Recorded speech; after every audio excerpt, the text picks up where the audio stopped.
Hello, everyone. Welcome to AIFS Study Abroad's spookiest thoughts of studying abroad. My name is 𝗟𝗘𝗧'𝗦. I am the Vice President, Director of Alumni and Inclusion Initiatives at AIFS Study Abroad. Very excited to be joined by some of our fantastic ambassadors, as well as my fantastic colleague, Michelle. Would you introduce yourself, Michelle?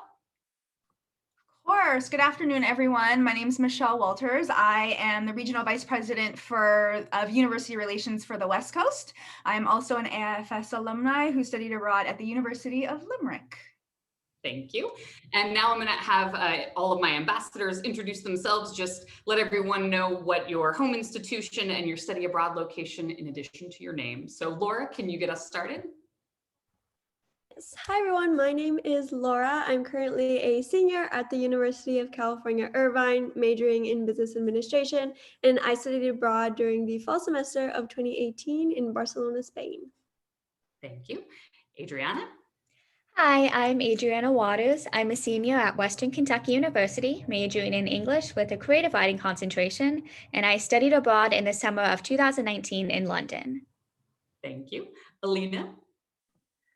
Hi, everyone. My name is Alina. I am a sophomore at the University of California, Berkeley, and I studied abroad in Granada, Spain in fall of 2018. Thank you. Whitney? Hi, everyone. My name's Whitney. I'm a senior at the University of Wisconsin-Whitewater, and I studied abroad with AIFS in Grenoble, France in spring of 2020. Thank you. Patrick?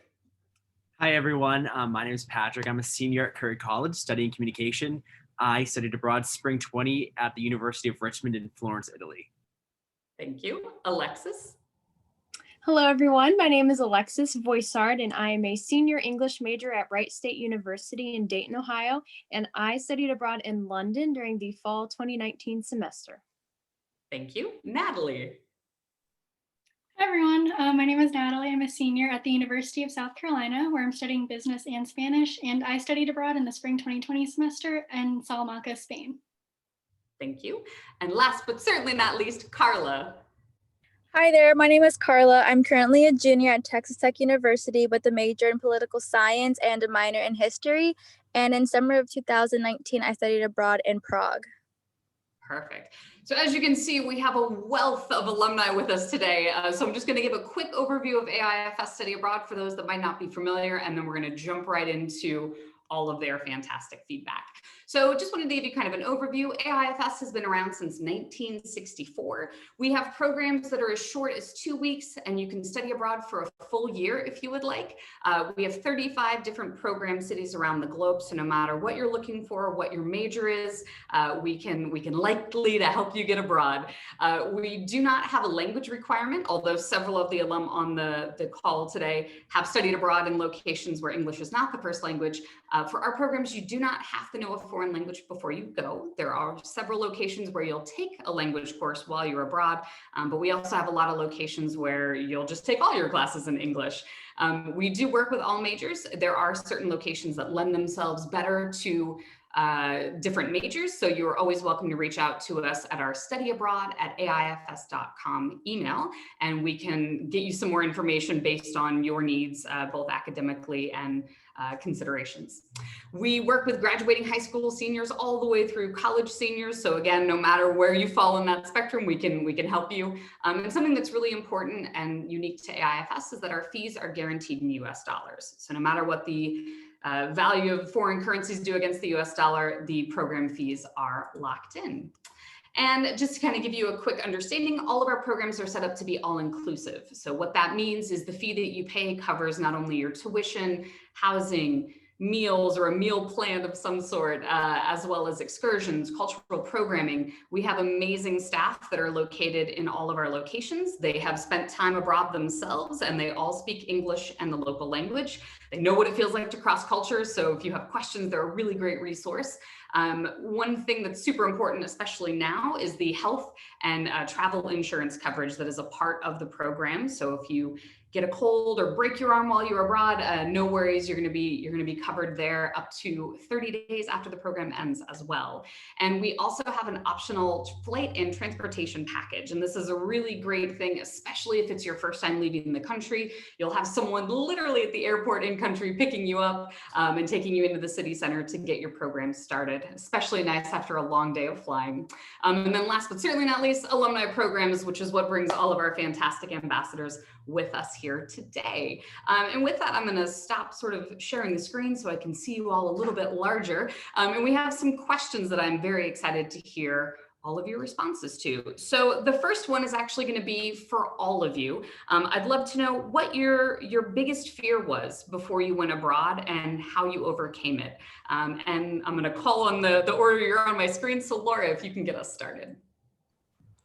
Awesome. So what I would say my biggest fear was honestly just doing something so big all alone, because everyone I talked to in the past like knew a friend going abroad or like knew a whole group, and I honestly left not knowing anyone. And it's almost like going back to college for the first time, but you're also on the other side of the world, so that made it just a tad bit scarier. So overcoming that was easy with AIFS because I actually did the flight package, so I got to meet a lot of people when we did the 3-day stay in London. So that was really nice. I got to meet one of my roommates. And so at that point I was like, okay, now I'm not going to Barcelona completely alone. So then after that, through just meeting people and mingling and really pushing myself to be very outgoing and asking people questions in class and really just bonding with people, I was able to form really great friendships that I now have for the rest of my life. Excellent. Thank you. Adriana. So my biggest fear was that I was going to get all the way to London and then not be able to get out of my comfort zone and pretty much not do anything the whole time and hate myself for not doing anything the whole time. I have a very small comfort zone. It's really hard for me to get out of it. And I'm in general a bit of like a nervous person, I would say. So I didn't have like really much confidence that I'd be someone to like be able to go and do stuff. And I was like, am I going to get all the way to London and then just kind of like sit in my dorm room the whole day? And so the way I had to sort of overcome that was to give myself a lot of grace and to recognize for me, it was going to be a scaffolding process. I knew that like within the first 3 days, I was not going to be hopping on the tube and going halfway across the city. Like I just knew that. And it didn't matter if other people on my program could do that. It wasn't always going to work for me. So I took advantages of opportunities like going with a friend or a roommate to do something, or like if there was excursions offered through AIFS, that was sort of like a comfort, like, okay, this is planned for me. And then the more comfortable I got, like using public transportation and, going around the big city, the more comfortable I got doing that by myself. And so it was really like a process, and I had to give myself grace that like, just because other people could do stuff right away didn't mean that I had to. Absolutely. Baby steps, right? You're challenging yourself a little bit every day. I love that. Alina. Yeah, so I studied abroad as a graduating high school senior. So my trip to Granada was actually the first time I was away from my family. So I was absolutely terrified. And I honestly did not think that I was responsible enough or mature enough to be living on my own halfway across the world without my family. And so for me, as Adriana kind of said, getting out of my comfort zone was really important, but then also using all of the amazing resources that AIFS has. They do a great job of providing you with support, but also allowing you to be independent. So I got to be really close with the residence director in Granada, as well as with my host family, and having them sort of give me advice and help me through the process of really becoming an adult in a foreign country. Excellent, thank you. Whitney. For me, I think it was the budgeting and money. I didn't want to get to Europe and be stranded anywhere. And I just wanted to be able to enjoy my whole semester there, whether it was just staying in Grenoble and exploring like the cities around there or getting to fly to different countries. I definitely wanted to utilize how close those countries are and like the easy like border crossing, all of that. So definitely trying to have enough money. And I actually didn't decide to study abroad until like a year in advance. So like I didn't have a whole lot of time to to budget and save money. But I did work very hard to get money. I applied for a lot of scholarships, whether it was through AIFS or my school or externally, and all of those definitely helped. Financial aid helped. I did still pay a decent amount out of my pocket, but I still had plenty that I could use abroad. And basically, I like put my organization skills to the test, and I made an Excel sheet, and I was keeping track for like my weekend adventures to different countries. I would have like how much the hostel or the Airbnb was. I would have the bus or the train ticket price. I would have my plane ticket price, like any of that. And I would add it all up, and then I had how much my total was. And then just that's what I did every single week to make sure that it lined up with how much I had in my account. And obviously I got cut short, so I don't know if I would have ended up running out of money or not, but I'm glad I didn't have to find out. But I definitely was very organized to make sure that I had plenty of money that I could use to enjoy my time abroad. Perfect, thank you. Patrick. One of my biggest fears was that I'd become so overwhelmed with like spending my time traveling during the weekends that I wouldn't get to know my own host city. And AIFS kind of cleared that right away through the cultural activities during the week, and especially through the Florence meal plan. We were able to get taste of the city and really understand how important food is to the city. And then also we were able to take cooking classes and then museum tours. And it was all the stuff that I wanted to do. And AIFS just made it so easy to budget my time so that I could see my city while also being able to take advantage of being in Central Europe and being able to travel during the weekend. So that was one way to ease my fears. Nice. The meal plan in Florence, that I feel like every student is just like, oh, Florence, the meals. So I still dream about it. That was the highlight of it. I love that. Alexis. I would say for me, one of the biggest fears that I had going abroad was definitely budgeting. But since a few of us have already talked about that, I can talk about another fear that I had. And it was kind of experiencing FOMO, the fear of missing out from my friends and family at home. Because I studied abroad as a junior. So I had already had, 2 years of making really strong friends and getting involved in a sorority while I was at home. And so going abroad was always something that I've wanted to do. I was really afraid of like losing my friends. But when I got over there to London, it was kind of like they were always supporting me, sending me texts. And it takes effort and motivation to be able to maintain those relationships. And I had so much fun abroad and I made so many incredible friends that I kind of didn't really need to think about it. And I really only got truly homesick once when I discovered that one of my pets was sick, and I was really worried about that. But I was able to talk with my friends who I had made while I was studying abroad, and they were able to help me through that process of kind of learning how to be nervous and accepting that it's okay to have all those feelings. And they were just really helpful and supportive to me. So I would say it's okay to like have fear of missing out on things, because of course it's inevitable. You're going to miss out on things no matter how long you go abroad, but it's, you just have to make the best of it and realize that this may be the only opportunity that you can, pick up your whole life and live in a completely different country and a city for such a short amount of time. Absolutely. And all the things you get to do, you're missing out on things at home, but you're getting to see things abroad that you would never get to see or get to do, which is important to remember as well. Thank you. Natalie. Yeah, so to mirror Laura a little bit, one of my biggest fears in going abroad was that I had never been to Europe before. I'd never gone on a big trip by myself. Prior to going abroad, I literally knew absolutely no one in this program. And so that was definitely something that I was a little bit nervous about. But it was kind of a cool opportunity to really make friends from all across the country, who I would never have the chance to meet otherwise.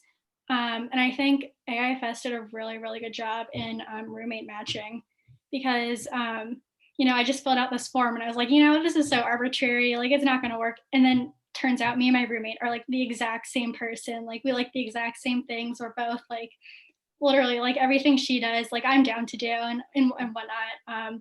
So that really led us to kind of this like shared idea of like, we're only going to be here and have this opportunity like once in our life. We might as well try to say yes to everything that comes up, and make the most out of our abroad experience. And so in doing that, we really had the opportunity to just meet so many people, not only in AIFS, but other study abroad programs that were there. Not from the US, but also people from China we met and, got tapas with and stuff. So I think that was a really cool opportunity. Definitely brought myself out of my introverted shell and definitely led to me making a lot of friends and overcoming that fear of just being alone in Europe and not really knowing what to do, which was really awesome. Thank you. Carla. Yes, for me, one scary thought that I had while studying abroad was just being stuck in my host country. You know, I really wanted to go travel and explore Europe, and I was just afraid that I wouldn't find any other friends or any other individuals to go travel with me. But that really changed quickly whenever AIFS had tons of excursions offered, like going to different cities in the same host country and just finding weekend trips with my friends. Perfect, thank you. And I know, so my first question, Whitney, to you, and I know a couple have touched on this, but how did you make friends while you were abroad? Yeah, so I was actually, that was one of my fears of going abroad, not making friends. But it was super easy. It helped that there were other students that were in the AIFS French intensive language program. So there were only 4 of us in it. So we had our small little orientation. So like right away, the 4 of us clicked. And so it helped that, I think, because the other program, which one of our other ambassadors was actually in, that was a big group. That was like 15 of them, which they all became great friends. But I like smaller groups. So it definitely was nice to have just the 4 of us. We got to know each other. We went out and explored the city and all that thing. We took weekend trips together. Like that was the group of us that we decided to go to different countries together. So that helped us get close. And then in my class, they weren't too big classes. They were like maybe 10 to 15 people, which was really nice. People from all around the world, but there was another American in my class. So like her and I kind of clicked too. So that was nice. Still got to know the other people, but I just didn't click as well with them, but not that they're like bad people. I just clicked with the American better because I like speaking English, which wasn't the point of going abroad, but it still was nice to have that familiarity within my class. But yeah, so it was super easy. There were plenty of ways to get to know people, whether it was through like little AIFS excursions or classes, different things like that. It's definitely easier than I think people think. So that definitely put me at ease once I got there and I started talking to people. Excellent, thank you. Anyone else have any thoughts on kind of making friends abroad? I'd like to say definitely look into the universities, things that they offer. I think there's a lot of things outside of AIFS as well. Of course, the excursions were really helpful in making friends. Like I mentioned, my roommate and I were like literally best friends. And the people you walk to from class, from and back home to class, I think they kind of group the way homestays are, so that you're not too far away from other students, which was awesome because we'd all walk back together. And they, like Whitney, turned into the people I traveled with on the weekends. But also, I know the university held a bunch of intercambios where you would talk with students who actually were from Salamanca. So that's a great way of branching out from students who are just in abroad programs to students who are actually locals, which is another way to make great friends. Absolutely. Thank you. So I kind of want to, this feeds off of what you were saying, Natalie, as far as like walking, back after class and things like that. Laura, can you talk a little bit about how you stayed safe while you were abroad, and certainly keeping in mind like passport and personal belongings and things like that? So, speaking like generally about feeling safe, I would try to always travel, especially if I'm like leaving the country with friends. I never really wanted to go alone just because like new areas, like it's better just to travel with people. So I always traveled with friends. I also always made sure that I knew I had like the contact information for like my resident advisor, and honestly anyone who could ever like help me, like if I needed to go to the doctor or anything, like I knew who to call, and that also makes you just feel gives you inner peace. And then also for keeping your own personal belongings safe, I would definitely just tell people, just be aware of your surroundings, which is always very important if you're in a new place, and to like always keep your personal belongings close to you. If you have a backpack with a lot of things inside that are important, just swing it closer to you when you're in crowded areas. Keep your like wallet at the bottom of your backpack and not on the very front zipper. And yeah, just being very aware. For us in Barcelona, you do have to make sure you have some sort of official like identification when you're around, because like if someone had to stop you and ask you, like you'd have to be able to say like, this is who I am. But they told us like, do not go around with your passport, because if you lose that, that's a lot of stuff you don't want to have to deal with. So before even leaving for the US, I'd recommend take a photocopy of your passport, and then you can always just keep that in your wallet, and that eliminates the stress of having your actual passport with you and like the potential of losing it, and then B, you're good if someone stops you and need to identify yourself. Absolutely, great tips.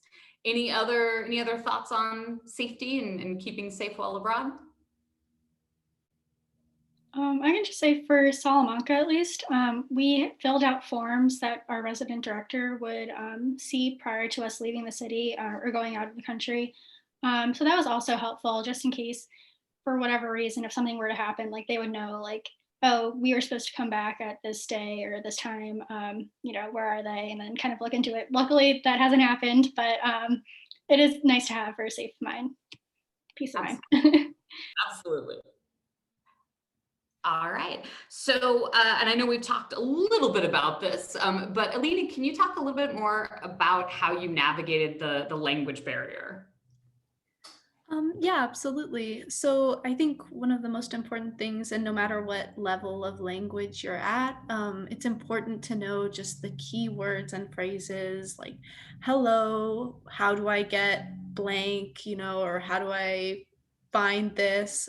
Those are always really important. So doing that research before you're traveling anywhere is really important. I would also say that in terms of like learning a language abroad, just understanding that you're going to make mistakes and that it's really important to just be respectful and keep trying. People are definitely going to want to help you more if you're really trying to learn the language. So for me, I would stumble and, make really bad errors, and people would be like, oh, but at least you're trying, so I'm going to help you. And they would not only correct the language, but then help me find or do whatever I was trying to do. So that's really important, just in terms of like not only being comfortable, but reaching out to people and not being afraid to reach out to people when you need help. Also, a lot of people know English. So worst comes to worst, you just speak in English and chances are someone around you knows English and will be able to help you. Absolutely. Gestures and broken English and broken, other languages, it's sort of the key to success. Any other thoughts about studying abroad, sort of with a language barrier? All right. So then, Adriana, can you talk a little bit about, I know one of the common themes of going abroad is that you're going to get lost while you're there, right? It's just like it's a rite of passage. So can you talk a little bit about navigating a new city and getting lost while you're abroad? Yeah, so getting lost was actually one of my biggest fears. I waited to answer till I got to this question because I'm terrible with directions. Like, think of the person who that is worse with directions, and I guarantee I'm worse at it. I couldn't even get to like my high school until probably the end of my junior year of high school, and I wish I was lying, and I'm not. So then I just went to London because that wasn't going to be a problem at all. So I was really nervous about it, and that fed into a lot of like my worries that I wasn't going to go anywhere. So the first thing I did was that a lot of people recommended getting something called Citymapper, which is kind of like GPS times 5. It's very good. So like any type of big city. So Citymapper was great for me.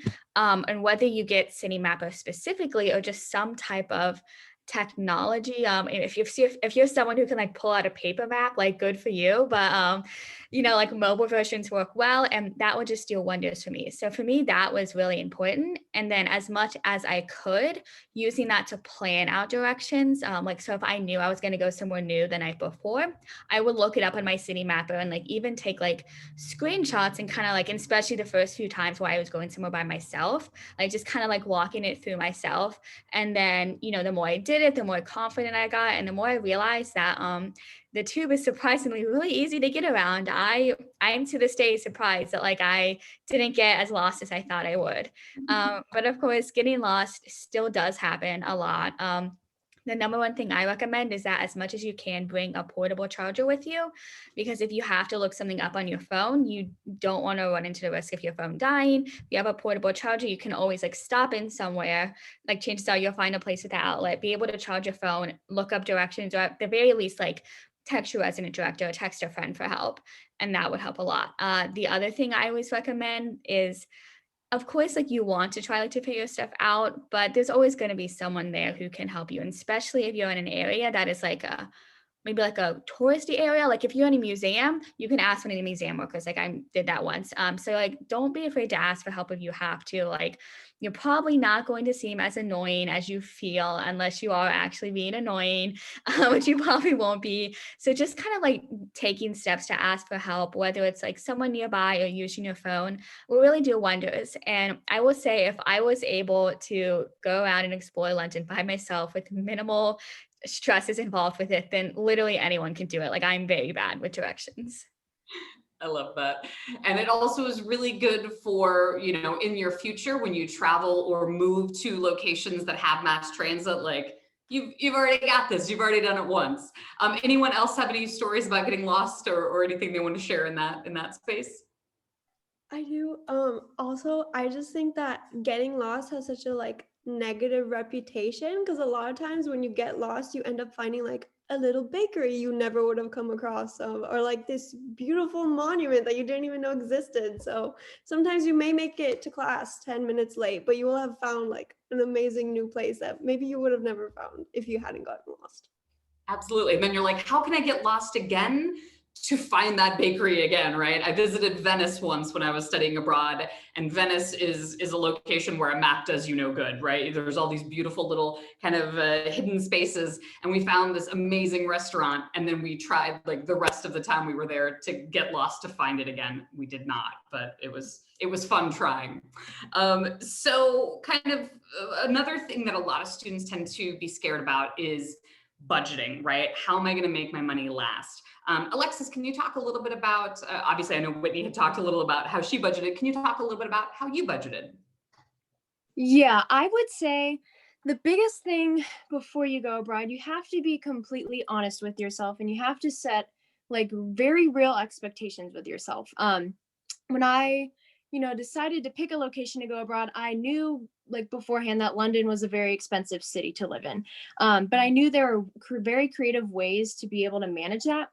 And so I went in, and in fact, before I even went abroad, my study abroad office made me meet with a financial aid advisor, and we actually sat down and made a whole spreadsheet of a budget. So the more you prepare, and I would say prepare for higher, more expensive, so that you have some wiggle room, the better.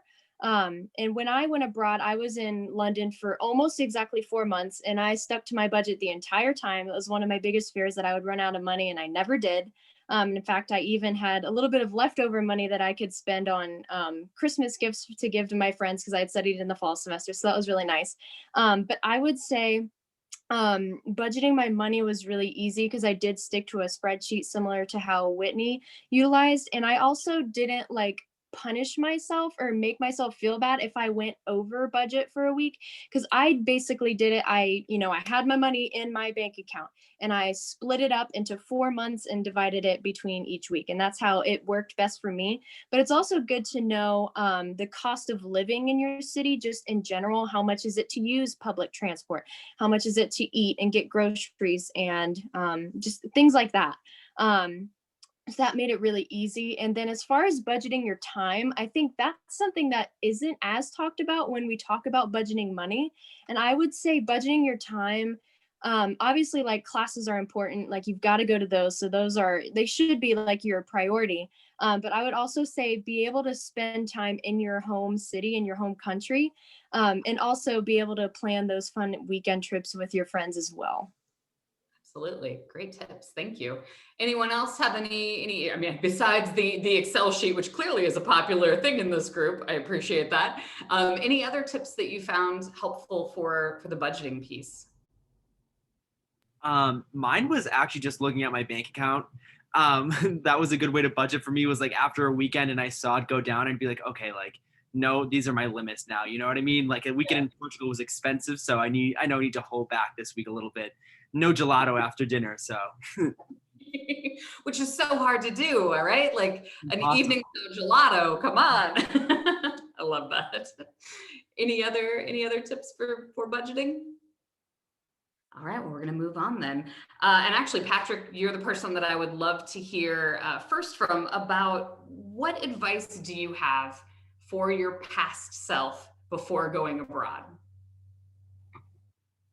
Well, it wasn't spring 20, so I'd love to tell myself there was a pandemic coming, but I guess we can't do that. But honestly, that I wouldn't be alone. Like that was like the best thing that I'd want to tell myself.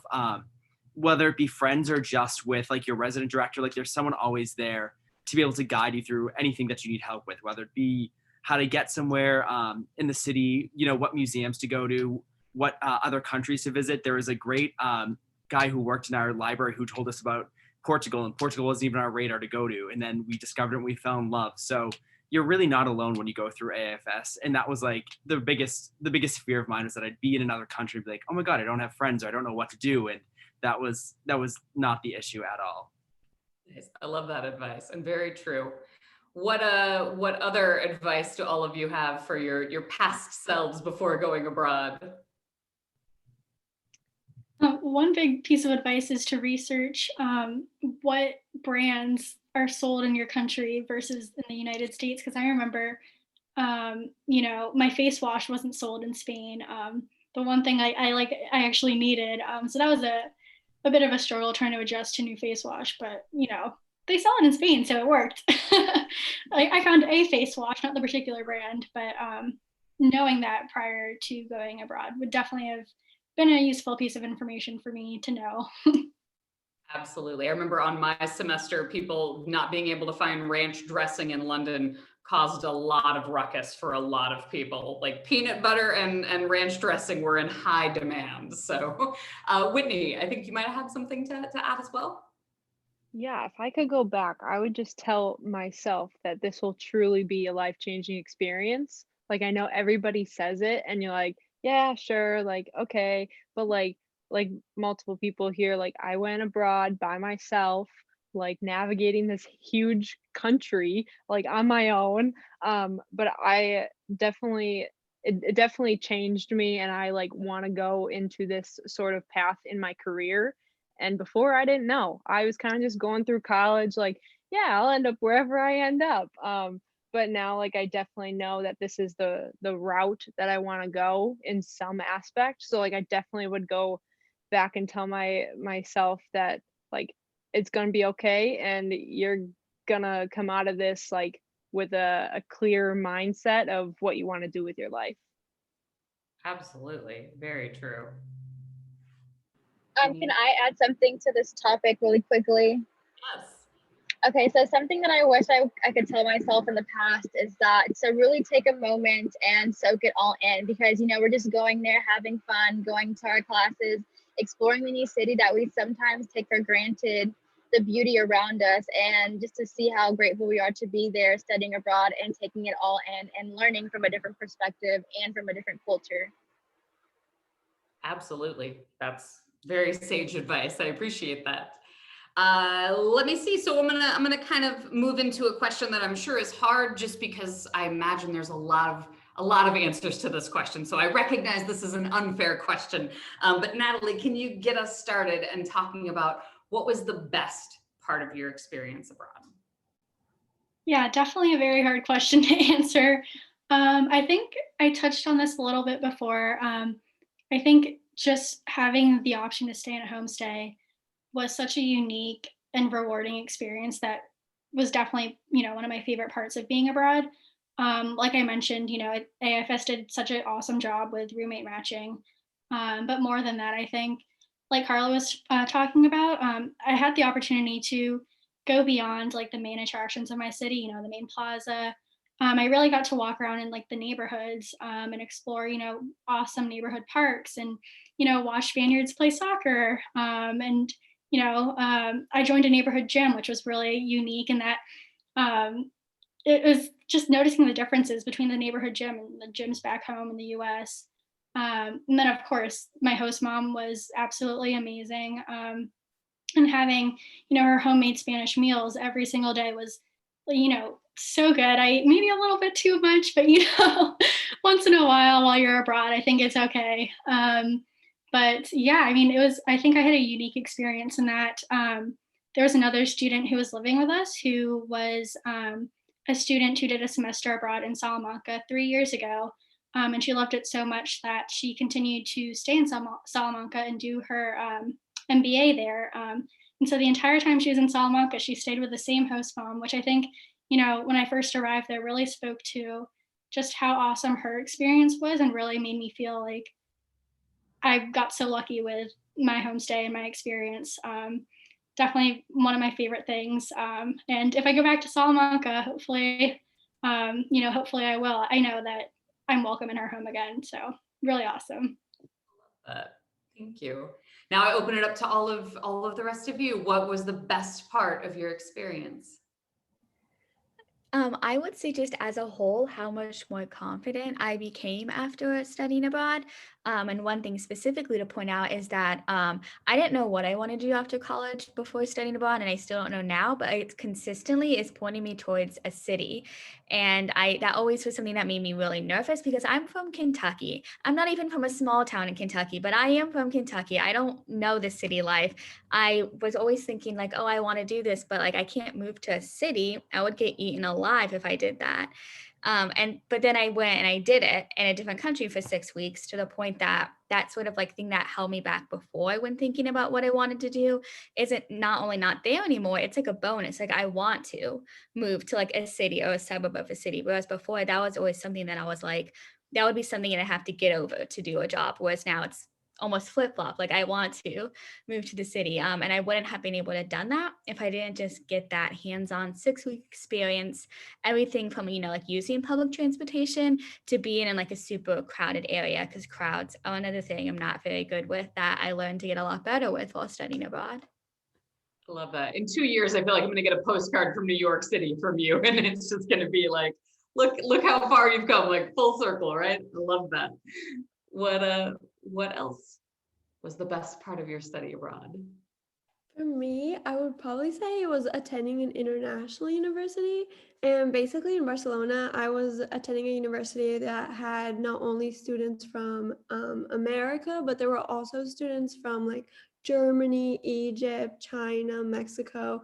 And it was honestly just really cool to like exchange stories and learn about each other's cultures, because then you really become more like aware of other people's cultures, and it's so interesting and so fun. And it was something I didn't expect going abroad, because I was like, oh, I'll meet so many like Spaniards and stuff, but I met so many people from like all over the world, and now I have friends all over, and it's just really awesome. Love that. Thank you. Now I know we have obviously a lot of expertise and a lot of resources and tips here within this group. So Carla, can you get us kind of started with any other tips or resources that you have overall for being successful in your study abroad experience? Yes, of course. So one of the things that helped me to become successful while studying abroad was downloading the Duolingo app and actually practicing a little bit of Czech before I went to the country. And this really allowed me to read signs and to make sure I'm heading in the right direction and just to know the basics to getting around in my country. And so that's one tip that I really have. And another tip is just to more so like a life advice to just really just once again just take it all in and just create the most memories you can as being safe as possible and without hurting anyone around you. So it's just really just being comfortable and confident in who you are and knowing that you can do it, and with that in mind you can do anything and almost everything you can do. Excellent advice. Thank you. Opening it up to the floor here. What other tips and resources do all of you have?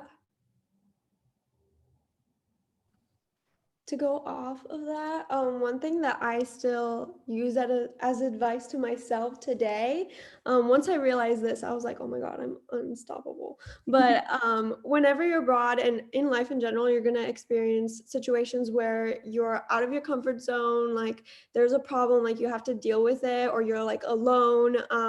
One thing that I remind myself now is that other people are feeling like this too. Like my biggest fear was the fact I don't know anyone. I'm so scared. Are people not going to like me? And then I realized, wait, everyone else is probably feeling like this because everyone else is in a similar situation. And once I realized that, I was like, okay, I'm not alone. I can do this. Like you just got to push through. You got to find someone who feels the same way, cooperate, you know? And so I still use that today.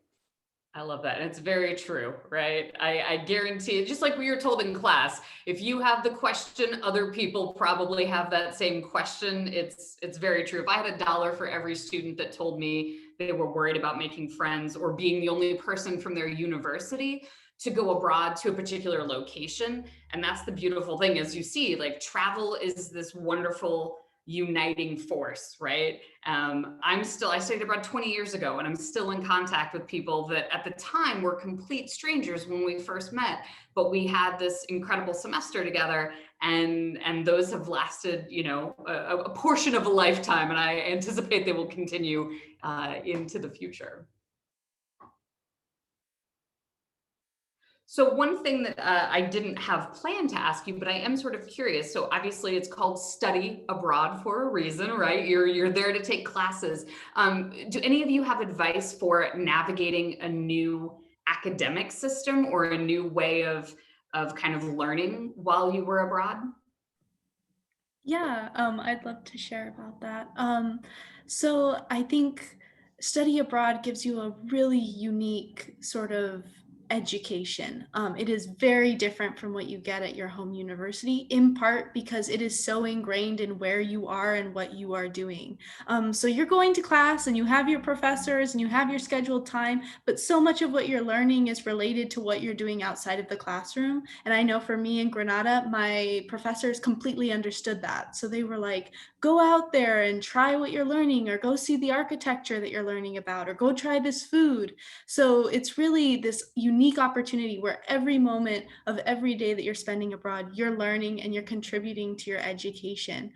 So I think keeping that in mind and not getting too stressed about like tests and homework, but really just trying to soak up everything that's around you and relate it to what you're trying to learn is really important, and is something that you can only get if you're in another country with other people that are part of different cultures. Absolutely, it's great advice. Thank you.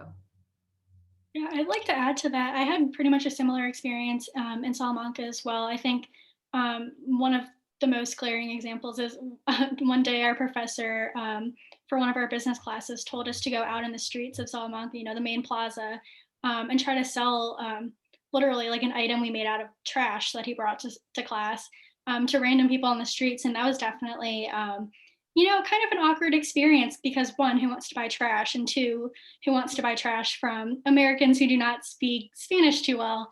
But it was so cool, and learning just how different the approach that you know, the Spaniards had to us. You know, they were a lot more friendly than I thought they would be. And, you know, some people actually gave us a little bit of money, you know, €1 or €2 for our strange trash object.